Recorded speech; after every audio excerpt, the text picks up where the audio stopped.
Hello दोस्तों, हमारे YouTube channel में आप सभी का स्वागत है। तो इस वीडियो में हम बेल स्टॉक के ऊपर डिस्कशन करने वाले हैं। सबसे पहले यहाँ पर एक एनालिस्ट के द्वारा स्टॉक में रेटिंग एंड टारगेट प्राइस दी गई है, इस चीज़ के ऊपर डिस्कशन करेंगे एंड उसके बाद हम स्टॉक की वैल्यूएशन एंड टेक्निकल्स को भी डिस्कस करने वाले हैं। लेकिन आप ध्यान रखना कि जो भी चीज़ों को डिस्कस करेंगे वो सिर्फ और सिर्फ एजुकेशनल पर्पज से ही करेंगे। आप सभी को इस स्टॉक से रिलेटेड कोई भी बाई या सेल की कॉल टिप या रिकमेंडेशंस नहीं दी जाएंगी, ठीक है। तो चलो स्टार्ट करते हैं। देखो दोस्तों, प्रभुदास लीलाधर के अंदर एक एनालिस्ट है और वो एनालिस्ट बेल स्टॉक को लेकर ऑप्टिमिस्टिक है और इन्होंने बाय की रेटिंग के साथ टारगेट प्राइस दिए हैं 341 रुपए पर शेयर की, ठीक है। अगर हम करंट प्राइस से बात करें तो तकरीबन 16% की गेन की एक्सपेक्टेशन है। यहाँ पे टेक्निकल्स के अंदर थोड़ा समझते हैं। देखो दोस्तों, 341 की टारगेट प्राइस दी गई है और ये जो 341 की प्राइस है ये 52 वीक हाई की लेवल है, ठीक है। मतलब करंट प्राइस यानी कि 291 के अप्रोक्स है, ठीक है। तो 291 से लेकर 341 यानी कि तकरीबन 16% की गेन की एक्सपेक्टेशन है। यहाँ पे 52 वीक हाई की लेवल तक जाने की एक्सपेक्टेशन है इनके द्वारा, ठीक है। और ये जो एक्सपेक्टेशन है ये शॉर्ट टर्म की है। अब दोस्तों देखो, यहाँ पर क्या हमें बिना कुछ सोचे समझे इन्वेस्टमेंट कर देना चाहिए? बिल्कुल नहीं। सुनो सबकी, लेकिन करो अपने मन की सिर्फ, ठीक है। मैं भी एजुकेशन देता हूं आप लोगों को वीडियोज के माध्यम से, तो इसका मतलब ये नहीं कि आप लोग अब डायरेक्ट जाकर किसी स्टॉक में इन्वेस्ट कर दो, बिल्कुल नहीं। अपने तरफ से भी कुछ स्टडी एंड एनालिसिस होनी चाहिए। अगर आप खुद से भी स्टडी करते हो किसी स्टॉक के ऊपर तो आपका जो ट्रस्ट है वो बिल्ड होता है और तब जाकर आप किसी स्टॉक को लॉन्ग टर्म के लिए होल्ड कर पाते हो। अगर आप सिर्फ दूसरों के कहे सुने में आकर किसी स्टॉक के अंदर इन्वेस्टमेंट करते हो तो आप इन्वेस्ट तो कर दोगे, लेकिन आपके लिए उसे लॉन्ग टर्म के लिए होल्ड कर पाना काफी ज्यादा मुश्किल हो जाएगा। इसलिए अपनी स्टडी होनी काफी जरूरी है अगर आप लॉन्ग टर्म के लिए मार्केट में टिकना चाहते हो तो, ठीक है। तो देखो दोस्तों, अगर यहां पर हम टारगेट प्राइस की बात करें 341 की, तो क्या यहां तक प्राइस जा सकती है? तो देखो दोस्तों, शॉर्ट टर्म में यहां पर 341 तक प्राइस जा सकती है, लेकिन उसके पीछे कुछ वैसे रीजन भी होने चाहिए। अभी देखो Q3 के अर्निंग्स आने बाकी है। अगर अर्निंग्स हमें अच्छे देखने को मिलते हैं या फिर यहां पर देखो बजट आने वाला है फरवरी में, तो बजट में अगर डिफेंस सेक्टर को अच्छी सपोर्ट मिलती है तो फिर यहां पर हम ये टारगेट प्राइस मानकर चल सकते हैं। फिर ये टारगेट प्राइस क्या यार, इससे भी ऊपर जा सकता है प्राइस, है ना।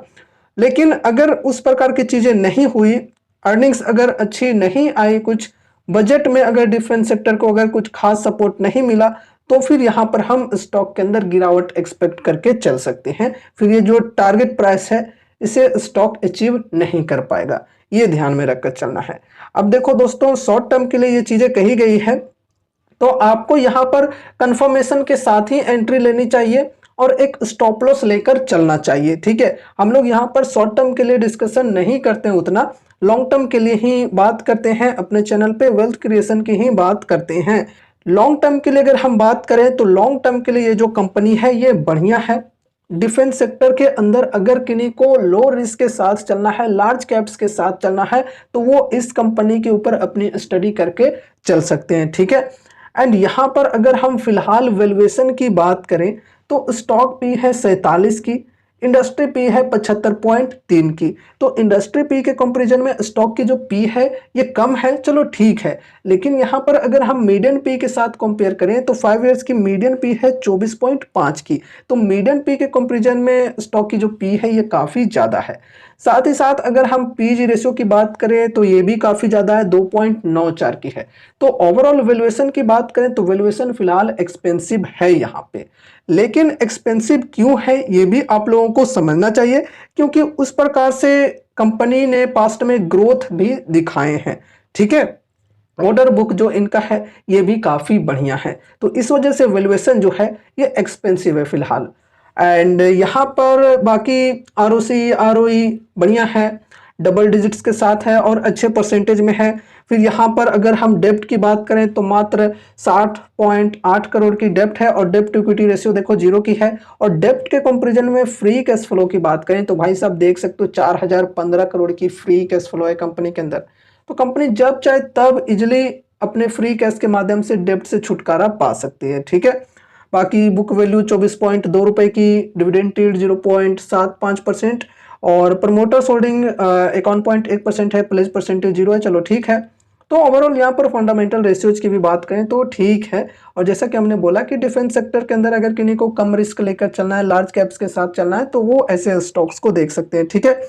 एंड साथ ही साथ एचएल हो गया, मजडॉक हो गया, तो इन स्टॉक्स को भी कंपेयर जरूर से कर लेना इन्वेस्टमेंट करने से पहले, ठीक है। अब यहाँ पर टेक्निकल्स को थोड़ा समझते हैं। देखो दोस्तों, टेक्निकल्स के अंदर क्या है कि अप ट्रेंड बनी हुई है। एक मिनट मैं फिर से ड्रॉ करता हूँ थोड़ा अच्छे से। ये जो ट्रेंड लाइन है, इस ट्रेंड लाइन पर स्टॉक जो है ये पास्ट से ही सपोर्ट ले लेकर अप साइड में चलती जा रही है, ठीक है, अभी भी यहाँ पर, ठीक है। और अभी ट्रेंड लाइन के ऊपर ही है थोड़ा सा प्राइस, यहाँ पर 291-92 की प्राइस है।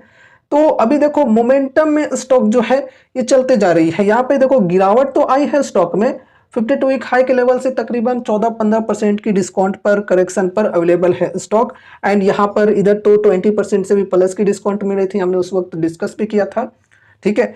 और गिरावट तो आई, लेकिन फिर भी यहाँ पर जो ट्रेंड है स्टॉक के अंदर वो चेंज नहीं हुआ है। अभी भी स्टॉक जो है ये अप ट्रेंड में ही है, ये समझकर आपको चलना है, ठीक है। ये जो ट्रेंड लाइन है अगर नीचे साइड में ब्रेक हो जाती है तो फिर यहाँ पर हम मानकर चल सकते हैं कि ब्रेकडाउन हो गया है, ट्रेंड जो है ये चेंज हो गया है, डाउन ट्रेंड अब आ गया है। लेकिन डाउन ट्रेंड कब आएगा? अभी कुछ दो बड़े इवेंट्स हैं, जैसा कि अभी हमने डिस्कस किया, Q3 के अर्निंग्स एंड बजट।